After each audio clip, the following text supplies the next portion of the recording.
Sometimes, the biggest mistake of your life is quitting just a few steps before your breakthrough. Pause 1 second. Let me tell you a story that might change the way you fight your battles. There was a young man named Arham, 21 years old, living a simple life. He wasn't weak, but he had one problem. He gave up too quickly. When he studied, he quit after 2 days.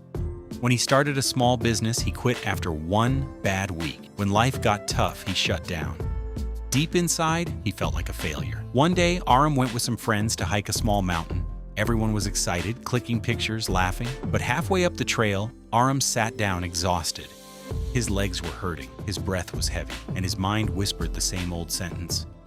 Just leave it. You can't do it. He watched others move forward easily and felt even more defeated. At that moment, an old man, maybe 65, slim, wearing simple clothes, was coming down the mountain. He saw Arham sitting on a rock and said gently, "You look tired, son."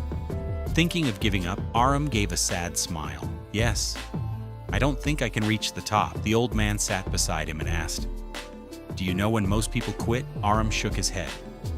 The old man raised his finger and said something Arham never forgot. People quit exactly 50 steps before reaching the top. Arham looked confused. Why the last 50 steps? The old man smiled with wise, tired eyes. Because the last part feels the heaviest. Not because your body is weak, but because your destiny is very close. When success is near, challenges become louder. Those words hit Arham deeper than anything he had heard before.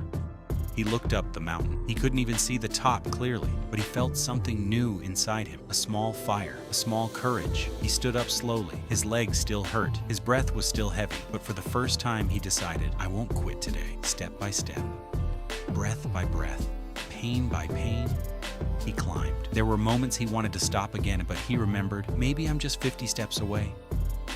And finally, after a long struggle, Arham reached the top.